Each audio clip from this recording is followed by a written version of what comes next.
sections of 5. Now, it's just a scale played 5 notes at a time. You can do that with any scale at any time for improvising, and it's nice for worked out things too. Okay, so that's the Japanese scale played in 5. The next thing that I want to do to emphasize exotic playing is show you some different ways to bend notes. Because I find in guitar playing there's a lot of bending, and a lot of guitarists bend very similar. And what I like to do is show you some different ways to bend.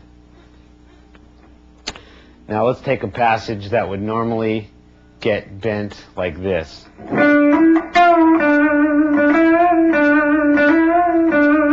So the notes you're actually playing are D, E, and F, and then back to E and D. You're getting to the F from bending the E note a half step.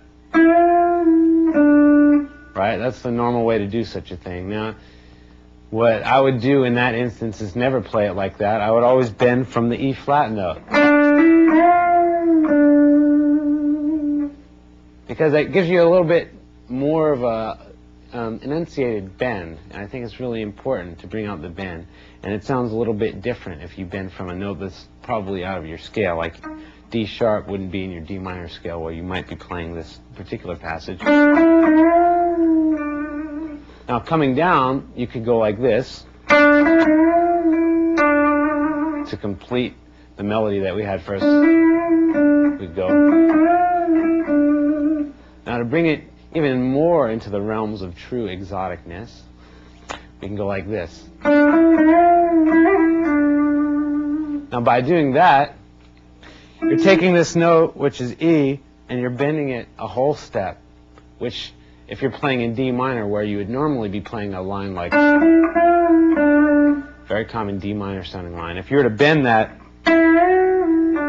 it'd be completely, out of key thing to do, but just do it for the sake of sounding exotic. And if you plan it and you make it sound nice, it's a good thing to do. So let's show the 2 ways to bend here. We got this. Okay, so that's something that you've got to just do all the time in your bending to get practice with. Okay, now what I also want to do is play a melody and play it straight, and then I'll play it, adding these exotic sounds to it, so you can get an idea of how to change something normal into something kind of nice. What we have is this. This would be the melody normally.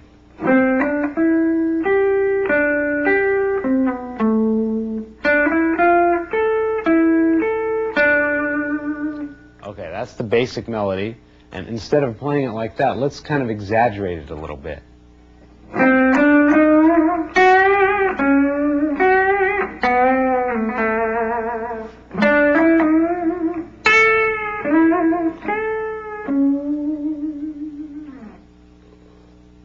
Okay, if you notice, I took the melody and I just played it completely all weird and messed up. Now what I did is I bent from notes that are out of the scale, just bent from whatever note it took to get to the note that I wanted. Because I knew which note I wanted. So instead of, which would be kind of an obvious thing to do, I bent from a half step instead of a whole step, the complete opposite of what I said before. Half step bend there, and bending to this G note, I bent a half step there too. Now that's just examples. Now what you want to do is mainly take this one here into mind, because that's a common phrase. Let's go like this for a change. Another thing that I like to do to make playing more interesting and to really communicate feeling into my playing is to pause and rush things and add extra notes. Now, what I say is, like, take a normal melody and don't play it completely in time, just slow down some of the time, speed up some of the time, and really, pause. Now, let me give you an example of what pausing is. Taking the same melody that I used, for example, before, I'm going to go like this. That one, right?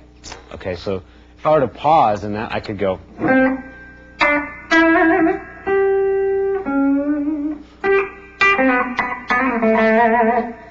Okay, I'm playing the same melody, but I'm just kind of exaggerating and I'm waiting a little bit. I'm not playing it in time.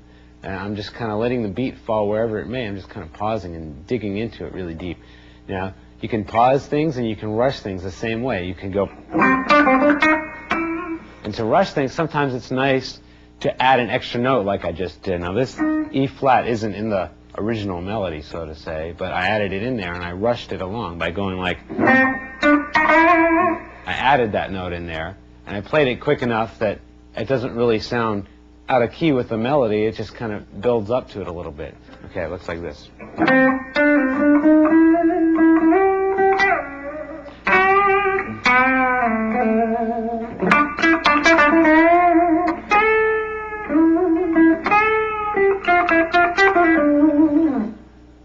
Okay, so what I did was I added a lot of notes, I paused, I rushed, I bent from notes out of the scale, I did everything all together. Now, those are all things that you want to consciously think about when you're improvising, and when you're writing melodies, consciously think of how you're going to, bend things differently than just playing the notes. It can be kind of boring if you were just playing the notes. Okay, so the next thing I want to do is go to the next section, and the next section is where I'm going to talk about what has to go through your mind as you're constructing a solo or playing a solo, improvising or working out one. This is something I was faced with, progression. This is a typical thing that could happen to you in a studio. You'll be faced with a progression to solo over, and I'm going to explain the thought process, what has to go through your mind as you're soloing. Okay, I'm going to play this progression with the solo that I did, and then I'm going to explain what happened on every chord change and what I had to do to make it sound the particular way it sounds. So now let's take a listen to the solo that I'm talking about.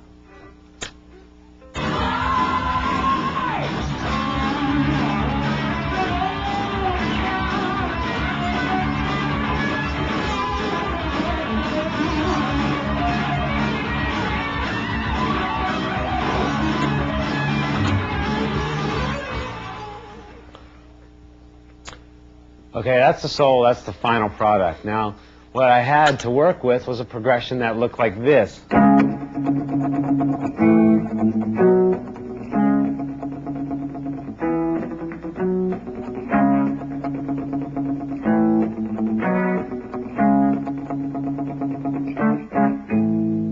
Okay, those are the chords. Real basic progression, and there's a lot of ways to look at this progression. A lot of guys would take the easy way out and just play in the key of D flat minor over the whole thing like this, and just play like a regular blues scale or a minor scale over it, which could be extremely boring. It could be cool, but I think I'd like to take a much more deep approach. Even though the chord progression is very simple, you can spend a lot of time working it out and getting something nice with it. So let's take it measure by measure and look at what I did, and look at this thought process here. Now, first thing I did was I took, on the first measure, what I played was this. Okay, those chords were D flat, A, and B. And I followed the D flat by starting on the note C, which you might think is kind of weird, but what I did was I bent it to D flat quick enough before you could say, man, he's sitting on a horrible note.